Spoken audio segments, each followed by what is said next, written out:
What is it?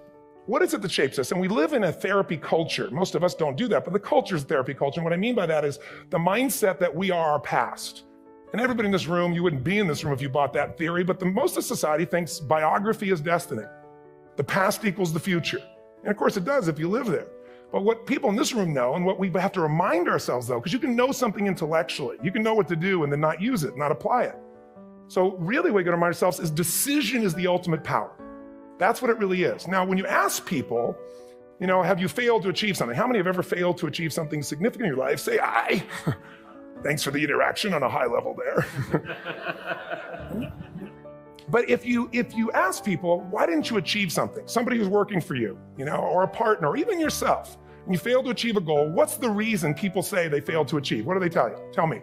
Come on, out loud. Didn't know enough, didn't have the knowledge, didn't have the money, didn't have the time, didn't have the technology, I didn't have the right manager. So very quickly, 6 needs, let me tell you what they are. First one, certainty.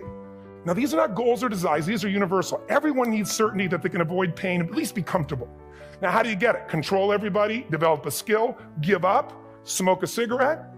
And if you got totally certain, ironically, even though we all need that, like you're not certain about your health or your children or money, you don't think about much more. You're not sure the ceiling's gonna hold up, you're gonna listen to any speaker. But while we go for certainty differently, if we get total certainty, we get what? What do you feel if you're certain? What's gonna happen, when it's gonna happen, how it's gonna happen? What would you feel? Bored out of your mind. So God, in her infinite wisdom, gave us a second human need, which is uncertainty. We need variety. We need surprise. How many of you here love surprises? Say aye. You like the surprises you want. The ones you don't want, you call problems, but you need them. So variety is important. Have you ever rented a video or a film that you've already seen? Who's done this? Why are you doing it? You're certain it's good because you read it before, saw it before, but you're hoping it's been long enough you've forgotten if there's variety. Third human need, critical, significance.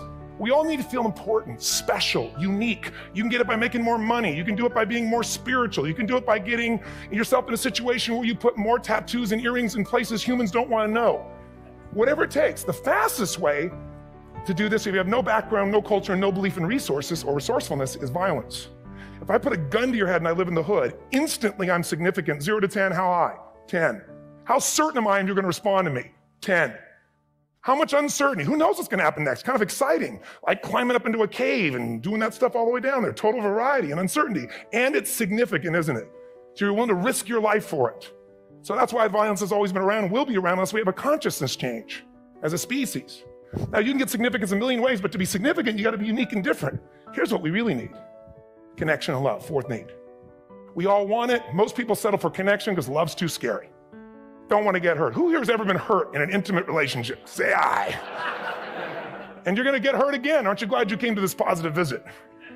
But here's what's true. We need it. We can do it through intimacy, through friendship, through prayer, through walking in nature. If nothing else works for you, get a dog. Don't get a cat, get a dog. Because if you leave for 2 minutes, it's like you've been gone for 6 months when you show back up again 5 minutes later, right? Now, these first 4 needs, every human finds a way to meet. Even if you lie to yourself, even if you have split personalities. But the last 2 needs, the first 4 needs are called the needs of the personality, is what I call it. The last 2 are the needs of the spirit. And this is where fulfillment comes. You won't get fulfillment from the first 4. You'll figure a way, smoke, drink, do whatever, meet the first 4. But the last 2, number 5, you must grow. We all know the answer here. If you don't grow, you what? If a relationship's not growing, if a business is not growing, if you're not growing, it doesn't matter how much money you have, how many friends you have, how many people love you, you feel like hell. And the reason we grow, I believe, is so we have something to give of value. Because the 6th need is to contribute beyond ourselves. Because we all know, corny as it sounds, the secret to living is giving. We all know life's not about me, it's about we. This culture knows that. This room knows that. And it's exciting. When you see Nicholas up here talking about his $100 computer, the most passionate, exciting thing is here's a genius, but he's got a calling now. You can feel the difference in him, and it's beautiful. And that calling can touch other people. In my own life, my life was touched because when I was 11 years old, Thanksgiving, no money, no food, and we're not going to starve, but my father was totally messed up. My mom was letting him know how bad he messed up. And somebody came to the door and delivered food. My father made 3 decisions. I know what they were briefly. His focus was, this is charity. What does it mean? I'm worthless. What do I got to do? Leave my family, which he did. The time, one of the most painful experiences of life. My 3 decisions gave me a different path. I said, focus on, there's food, what a concept. You know? Second, but this is what changed my life. This is what shaped me as a human being. Somebody's gift, I don't even know who it is. They're not asking for it, this is giving our family food, looking out for us. It made me believe this. What does it mean? That strangers care. And what that made me decide is if strangers care about me and my family, I care about them. What am I gonna do? I'm gonna do something to make a difference. So when I was 17, I went out one day on Thanksgiving. It was my target for years, have enough money to feed 2 families. Most fun thing I ever did in my life, most moving. Then next year I did 4, and I didn't tell anybody what I was doing. Next year, 8. I wasn't doing it for brownie points, but after 8, I thought I could use some help. So sure enough, I went out, and what did I do? I got my friends involved, and I grew companies, and I got 11 companies, and I built the foundation. Now, 18 years later, I'm proud to tell you, last year we fed 2 million people in 35 countries through our foundation, all during the holidays, Thanksgiving, Christmas, in all the different countries around the world. It's been fantastic. Thank you. So I don't tell you that to brag, I tell you because I'm proud of human beings because they get excited to contribute once they've had the chance to experience it, not talk about it. So finally, I'm about out of time, the target that shapes you, here's what's different about people. We have the same needs, but are you a certainty freak? Is that what you value most, or uncertainty? This man here couldn't be a certainty freak if he climbed through those caves. Are you driven by significance or love? We all need all 6, but whatever your lead system is tilts you in a different direction. And as you move in a direction, you have a destination or destiny. The second piece is the map. Think of that as the operating system tells you how to get there. And some people's map is, I'm gonna save lives even if I die for other people, and they're a fireman. Somebody else says, I'm gonna kill people to do it. They're trying to meet the same needs of significance, right? They want to honor God or honor their family, but they have a different map. The last thing is emotion. Now, here's what I'll tell you about emotion. There are 6,000 emotions that we all have words for in the English language, which is just a linguistic representation, right? It changes by language. But if your dominant emotions, if I have more time, I have 20,000 people or 1,000, and I have them write down all the emotions that they experience in an average week. And I give them as long as they need. And on one side, they write empowering emotions, the other is disempowering. Guess how many emotions people experience? Less than 12. And half of those make them feel like, so they got 5 or 6 good frickin' feelings, right? It's like they feel happy, excited, oh, frustrated, overwhelmed, depressed. How many of you know somebody who no matter what happens finds a way to get pissed off? How many know somebody like this? Or no matter what happens, they find a way to be happy or excited. How many know somebody like this? Come on. When 9/11 happened, and I'll finish with this, I was in Hawaii. I was with 2,000 people from 45 countries. We were translating 4 languages simultaneously for a program that I was conducting for a week. The night before was called Emotional Mastery. I got up, had no plan for this, and I said, we had all this fireworks, I do crazy fun stuff. And then at the end I stopped, and I had this plan I was gonna say, but I never do what I'm gonna say. And all of a sudden I said, when do people really start to live? When they face death. And then I went through this whole thing about if you were gonna get off this island, if 9 days from now you were gonna die, who would you call, what would you say, what would you do? One woman, well that night is when 9/11 happened. One woman had come to the seminar, and when she came there, her previous boyfriend had been kidnapped and murdered.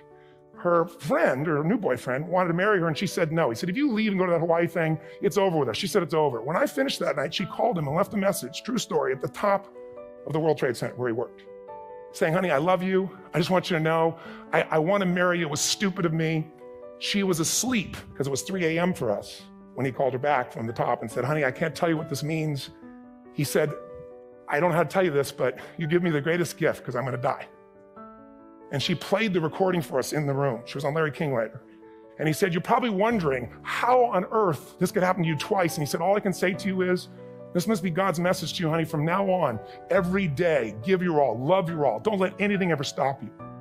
She finishes, and a man stands up and he says, I'm from Pakistan, I'm a Muslim. I'd love to hold your hand and say I'm sorry, but frankly, this is retribution.